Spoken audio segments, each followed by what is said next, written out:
কেউ কথা রাখেনি। না, সুনীল গঙ্গোপাধ্যায়ের কবিতার কথা বলছি না। সত্যিটা হলো, গভীর দুঃখের সঙ্গে এই কথাই বলেছেন মিস্টার ডোনাল্ড ট্রাম্প।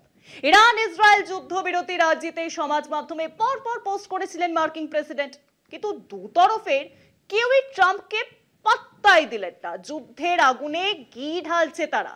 সরকারিভাবে হুমকি দিয়েছেন ইসরায়েল, তেল আবিবের আকাশে হানা দিচ্ছে শয় শয় ইরানি মিসাইল, পাল্টা হামলা করছে ইসরায়েলও। ডোনাল্ড ট্রাম্পের কথা কেউই যে রাখলো না।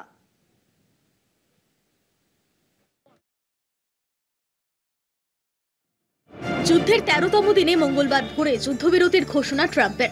তিনি জানান 12 দিনের যুদ্ধ শেষ হতে চলেছে, কিন্তু সেই ঘোষণার 12 মিনিটও কাটেনি, তার মধ্যে ইরানে পাল্টা আঘাত হানে ইসরায়েল।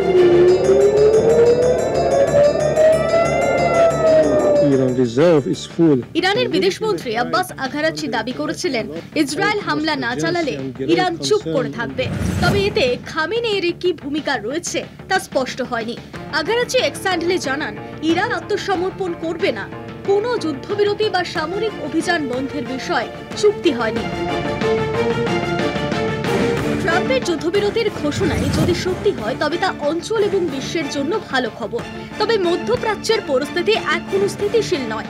বিশেষজ্ঞদের মতে, ইরানে ইসরায়েলি এবং মার্কিন বোমা হামলা অবশ্যই ইরানের পারমাণবিক ক্ষমতাকে হ্রাস করে দিয়েছে, তবে এটি তেহরানের বোমা তৈরির সংকল্পকেও শক্তিশালী করতে পারে। পরে ট্রাম্প আরেকটি সোশ্যাল মিডিয়া পোস্টে বলেছেন, ইসরায়েল এবং ইরান প্রায় একই সঙ্গে তার কাছে এসে বলেছে শান্তি। যুদ্ধবিরতি নিয়ে মাত্র 4 ঘন্টার ব্যবধানে 3টি পোস্ট ট্রাম্পের। যুদ্ধবিরতি নিয়ে কেন ট্রাম্পের এই কাকুতি মিনতি? মার্কিন বাহিনীর ওপর বড় আঘাতের সম্ভাবনা। মধ্যপ্রাচ্যের দেশগুলি আকাশসীমা বন্ধ করায় বিমান চলাচলে বিপর্যয়ের কারণে হরমুজ প্রণালী বন্ধ করে দেওয়ার ইরানি হুমকি। বিশ্বে পেট্রোলিয়ামের যোগানে বড় ধাক্কার আশঙ্কায়। পর্যবেক্ষকদের অনেকে মনে করেন, প্রধান কারণ সেসব নয়। মস্কোতে ইরান রাশিয়া আলোচনার পরে পাল্টে যায় পরিস্থিতি। ইরানের পাশে রাশিয়ার আরো শক্তভাবে থাকার আশ্বাসে পিছিয়ে গেলেন ট্রাম্প। কলকাতা টিভি।